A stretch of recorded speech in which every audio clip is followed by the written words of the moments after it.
Baseball is officially back. Spring training is set to start this week with the first official workout for pitchers and catchers set to begin on February 13th. The first full team workout with everyone involved is going to be February 18th. The first spring training game is set to be on February 21st versus the Padres, and the final spring training game before the regular season is March 24th. In this video, I'm going to highlight 10 Mariners prospects that I personally think you should be on the lookout for if you decide to go down to spring training in Peoria. I'll be covering 5 hitting prospects and 5 pitching prospects in this video, and none of these have seen the field in Seattle yet. None of them have played a major league game. They will be on the backfields in Peoria, so they'll be easily accessible. You'll be able to watch them practice on their field. You can snag an autograph or a high five as they're walking from the clubhouse to their practice field, and just let them know that the Couch GM sent you. And by listing these 10 guys, some of them are top prospects, some of them are not so well known. And if you have another prospect that you think people should look out for, make sure to comment below on their name and why. If you take any value from this video, make sure to give it a like, share this video with a fellow Mariners fan, especially one that is heading down to spring training, and make sure to subscribe to the Couch GM on YouTube, as well as finding me across platforms for detailed coverage of the Mariners throughout the season. And if you haven't planned your trip yet down to Arizona, I will be at spring training March 13th through the 21st, and I hope to see you there. And if you are looking to purchase a second home in sunny Arizona for future spring trainings, I'm actually a mortgage broker during the day. I am licensed in Arizona, Washington, Oregon, California, and Idaho, so make sure to reach out. There will be a link in the description of this video if you'd like to reach out and connect. Now, before we get into it, when we're talking about prospects in baseball, they are graded on a 20-80 scale. 20 being very bad and 80 being perennial all-star type level. As this chart describes, 20 is as bad as it gets for a big leaguer. Think Miles Straw's power or Daniel Vogelbach's speed. A 30 is poor but not unplayable, such as Kyle Hendricks' fastball, which lives in the upper 80s. A 40 is below average, such as Rafael Devers' defense or Dylan Cease's control. 45 means fringe average, so Matt Chapman's hitting ability and Mike Zunino's arm quality. A 50 on the grading scale is major league average. A 55 would be considered above average, so Randy Arozarena's power. 60 on this scale is plus, so Marcus Semion's defense or Zach Gallen's control. 70 is plus, among the best tools in the game, such as Freddie Freeman's hitting ability, Blake Snell's curveball, and Ronald Acuna Jr.'s arm. And then at the very top of the scale is 80. Some scouts consider only one player's tool in all of major leagues to be an 80. Think of Shohei Ohtani's power, Corbin Carroll's speed, or Devin Williams' changeup. And to give another example, if we're talking about batting average, an 80 scale batting average, only one person pretty much in the league is hitting above this. An 80 grade batting average would be 315 or above. 70 grade would be 295 to 314. A 60 would be 275 to 294. All the way down to a 20 grade would be below a 215 batting average. As far as power on this scale, starting right at 50, which is considered league average, that would be in the 19 to 22 home run range. All the way up to an 80 grade would be 40 plus home runs, or a 20 grade would be 0 to 4 home runs. Jumping over to fastball velocity, a 50 in average would be 93 miles an hour. An 80 grade fastball would be 98 miles an hour plus. And as we described already, Kyle Hendricks would be a 30, which is 88 to 89 miles an hour. So with this scale being determined, let's get into it. The Seattle Mariners currently have one of, if not the best farm systems in all of baseball. And according to The Athletic, they do have the best farm system. Starting with the bats, we are about to see the same type of wave coming out of the M's farm system at the plate that we have seen over the past 4 years on the mound. Logan Gilbert, George Kirby, Bryce Miller, Brian Wu, Matt Brash have helped secure the Mariners as one of the premier pitching organizations with drafting and developing. And this wave of hitting prospects that is coming starting this year in Cole Young, Colt Emerson, Lazaro Montes, Felnin Celesten, Ben Williamson, among others, will have the Mariners looking the same way at the plate. Within the next 2 to 3 years, the Mariners roster will be built out from the guys I'm mentioning here. Leading things off with the Mariners' top overall prospect and one of the best prospects in baseball, shortstop Colt Emerson. He was drafted in the first round of the 2023 MLB draft, 22nd overall out of high school in Ohio. He's listed at 6 foot 195, is currently 19 years old, and finished the 2024 season with the High A Everett Aqua Sox. He bats from the left side of the plate and currently has a 65 hit tool, a 50 power tool, 50 run tool, 55 arm, 50 field, and an overall of 60. And there is a chance we could see Colt debuting in the 2026 season at the age of just 20. He has the best hit tool in the Mariners system, and he's gotten multiple votes in MLB Pipeline's annual executive poll as being the best pure hitter in the minors. Heading into 2025, he has a .419 on base percentage, which highlights his advanced approach, and he has walked nearly as much as he has struck out so far. Colt is a former All-State wide receiver on the football field from Ohio, and that speed has translated onto the diamond. He was 15 for 17 in stolen base attempts in 2024. One of the reasons for him being ranked so high is his maturity at his age. Here's a clip from the latest Mariners podcast on Colt Emerson on his ability in the field as well as at the plate. Do you see that the defensive side is as valuable for you as at the plate? You could bring your glove every single day to the ballpark. There's no fluctuate. You bring it and you can make outs. You can field the ball every single time. Your bat's not always going to be there. You know, you're going to slump. You're going to go up and down. It's uncontrollable. The glove's always something you can control. So you make that the best of your ability. And, you know, like if you go in the season, you're a shortstop, and you make no errors, nobody's going to tell that guy no. You know, like you go out there and you're one of the best shortstops, only best you can do, you know. You can bring your glove to the field every single day, and that can be as consistent as possible, you know, and you know, I'm striving for being great at the infield. As a hitter, how important is it to know who you are? It's extremely important.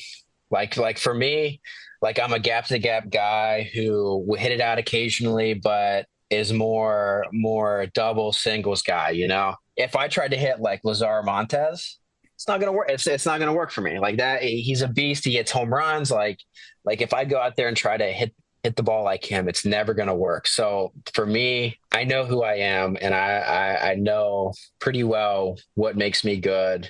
I think this is a good story. We were playing the Dodgers in spring training.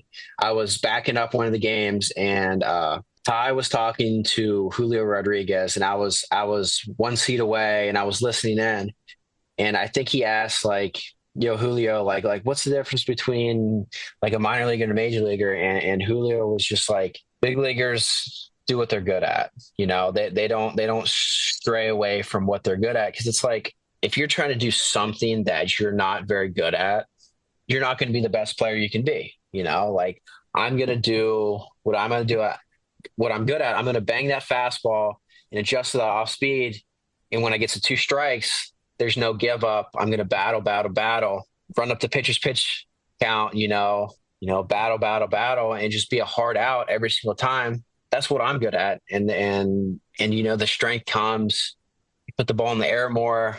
That's when the home runs come. It's not because I'm trying. It's because I worked hard in the off season to get to that point. And I understand it's not all going to come at one time, and it takes years of work. And I'm up for that.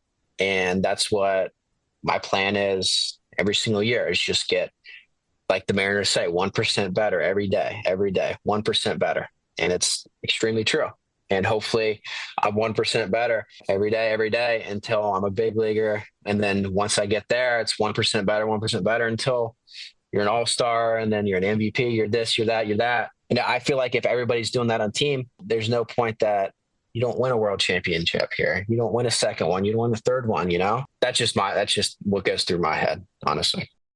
Be on the lookout for my podcast with Colt going live later this week. Next up is the Mariners' number 2 prospect and MLB's number 42, outfielder Lazaro Montes. I also added first base and DH because that's realistically where he'll be playing in the long term. Lazaro just turned 20 years old, and he was signed just over 2 years ago as an international free agent out of Cuba. On MLB.com, he's listed at 6'3", 210, although reports have him at 6'5". Regardless, the dude is a tank. This is Lazaro next to Randy Arozarena. Randy is listed at 5'11", so Lazaro looks more like 6'5".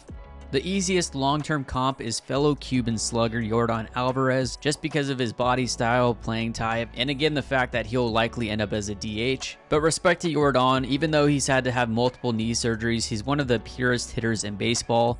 Lazaro has a ways to go with the hit tool, but his power is legit. He currently is graded with a 50 hit tool, a 65 power tool, which means that over a full season, he has potential to hit 35 plus home runs. His 35 run tool and 40 fielding in the outfield is why he'll likely end up at first base or DH, but Lazaro could be an impact bat in the middle of the Mariners lineup within the next 2 years. He was also named the Mariners Hitting Prospect of the Year. Next up is the Mariners' number 3 overall prospect, MLB's number 49, shortstop / second baseman Cole Young.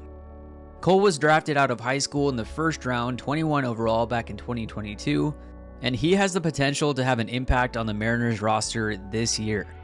There's a reason the Mariners decided not to sign a free agent at second base this offseason, and that's because at some point this year, Cole Young will be stepping in. He's another contact over power guy, and with a 60 hit tool, he's predicted to be hitting somewhere above 270. He's walked just about as much as he's struck out so far. Last year in Double-A, through 124 games, he also secured 23 bags. But even though he has a smaller profile at 5'10", 180, he's still got some juice. This was a grand slam in Arkansas last year. The Mariners will give him plenty of runway this spring to make the opening day roster, but if that's not the case, then he likely will be debuting by the time he turns 22 later this summer in July. Next up is Mariners number 4 overall prospect, MLB's number 74, shortstop Felnin Celesten.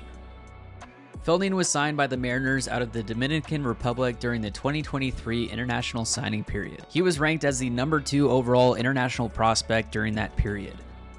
He will be just 19 years old for the entire 2025 season, and currently listed at 6'1", 175, his ceiling is sky high. I don't want to say it, but the upside is a switch-hitting Julio playing shortstop, but health will be the biggest factor. He had surgery on his hamate bone in one of his hands last season, but if fully healthy this year, he'll take a big stride. He currently is graded with a 55 hit tool, 50 power, 55 run, 55 arm, 55 field, with an overall of 55. He had a high ground ball rate, so this offseason he's been working on getting the ball more in the air, and as he continues to grow and mature, that will turn into easy power from both sides. The last hitter on this list and the only righty is the Mariners number 15 overall prospect, third baseman Ben Williamson. Ben was a second-round draft pick in the 2023 draft, 57 overall out of William and Mary. This is the year they spent money on 3 high school guys in the first round, so Ben signed for underslot value in the second. His senior year in college, he bat .390 with 12 home runs, 14 stolen bases, a 1.175 OPS. He also is another hit over power guy. He has a 50 hit tool, a 40 power tool, a 50 run, but then his true strength is his fielding ability. He's got a 55 arm and a 60 rated glove. I mean, check out these defensive highlights. Put this guy at the hot corner in Seattle today. And realistically, Ben is another guy along with Cole Young that could have an impact in Seattle this year. Depending on health in the infield and when they want to give these guys opportunities. I mean, look at that throw. This guy has a cannon. And with all of the guys I just mentioned, aside from Felnin Celesten, they have major league non-roster invites to spring training. Like I mentioned, they will be given the runway to make an impact on the major league roster. And with Edgar being the head hitting guy, along with most of these prospects being hit over power, I am just as excited for this wave of prospects to come up as I was for those pitchers. Moving into the pitching prospects, this next guy might be the most intriguing prospect out of all of them. If there's a guy you need to make sure to see at spring training, it is Jurrangelo Cijntje. He is the Mariners number 7 overall prospect. He was drafted in this last year's draft out of Mississippi State, and he is a switch pitcher. That's right, the Mariners selected a switch pitcher out of Mississippi State with the 15th overall pick in this last year's draft. He's a natural-born lefty that throws up to 98 miles an hour with his right arm and sits in the low 90s from the left side. He started throwing with his right arm growing up because he wanted to just use his dad's glove, who was a righty, and he first started turning heads in the 2016 Little League World Series when he was a switch pitcher for Curaçao. He grew up as a switch-hitting shortstop as well and was drafted by the Brewers as a shortstop in high school. Scouts have him graded as a higher-end prospect from the right side. His fastball has a bit more juice. He's more over the top from the right side, and he comes at a lower angle from the left. But as long as the Mariners allow him to progress from both sides, you've got to keep this guy on your radar and check out his bullpen at spring training. Next up is Mariners number 8 overall prospect, starting pitcher Ryan Sloan. At just 19 years old, he looks like a big leaguer. He's 6'5", 220, and hits 100 miles an hour. Usually in the first inning, I'll be like 96, 98, 96, 99, depending on the day, usually around there. But then as I get deeper into games, it'll be like 94, 96, 94, 97, get up to like 100. Okay, so you've hit 100? Yeah. Yeah, that's insane. He was selected with the Mariners' 2nd pick in the draft following Jurrangelo. He signed for overslot value in the 2nd round. The money that he was paid was as if he were selected 29th overall. He has an elite fastball, this slider which you're seeing here. He also has a changeup that he added his senior year. And the easy comp on him with his size and his stuff is Garrett Cole. And even though Sloan is 6'4", 6'5", he has a 5'3" release height, whereas 5'9" is average. That release point helps with deception, and his slider reaches 16 to 17 inches horizontal. Keep in mind home plate is 17 inches. Here's Jurrangelo and Sloan standing next to George Kirby, who's 6'4", and actually Jurrangelo and Ryan have been catch partners so far in their time in Arizona. And what's wild is Mariners director of scouting Scott Hunter was on the Overslot podcast the other week, and he dropped a nugget there that there's a video out there of Ryan Sloan throwing 80 from the left side. Maybe, just maybe, the Mariners have two switch pitchers? To learn more about Ryan Sloan and his story, check out my full podcast episode with him on my channel. Next up is the Mariners minor league pitcher of the year, Michael Morales. He is the Mariners' 13th overall prospect, and after spending 2 straight seasons in 2022 and 23 in low A Modesto, he made the jump to the Everett Aqua Sox in 2024 and then made the leap again to the Arkansas Travelers. He was selected in the 3rd round of the 2021 MLB draft out of high school in Pennsylvania, and after making the climb over the past couple years, he'll be pitching a majority of the 2025 season as a 22-year-old. His upside is realistically a 4 to 5 at the major league level, and what helped him take the next step in 2024 is his addition of a cutter. His arsenal is a low 90s fastball, that cutter, a slider, curveball, and changeup. He comes from a lower arm slot, which helps with deception. He also has been exceptional at limiting the walks. Over his 12 starts at AA Arkansas in 2024, he had a 9.3 strikeouts per 9 and just a 1.8 walks per 9 innings. He also had a 1.092 whip at this level. Michael is one of those guys that could be called up at any point if needed, more realistically out of the rotation. Next up is the Mariners' number 14 overall prospect and a very intriguing arm in Teddy McGraw. The sky is the limit for Teddy McGraw, but it's all about health. He had to undergo Tommy John surgery in high school and missed his senior year. He was outstanding at his time when he was healthy at Wake Forest. Ended up pitching for Team USA in 2022, until having to get his second Tommy John surgery derailed his senior season. His coach at Wake Forest stated that he was the best pitcher to ever come out of Wake Forest. He has a fastball that reaches the upper 90s with heavy sink, a slider with elite spin rate, and similar to Ryan Sloan with a low release height, he also has a 5'3" release. Teddy has first round talent all day long, and with being in the Mariners system, just get him down the runway a bit and this guy will be coming out of the bullpen in Seattle maybe this year. The final guy on my list is not in the Mariners top 30, but he is also a must watch.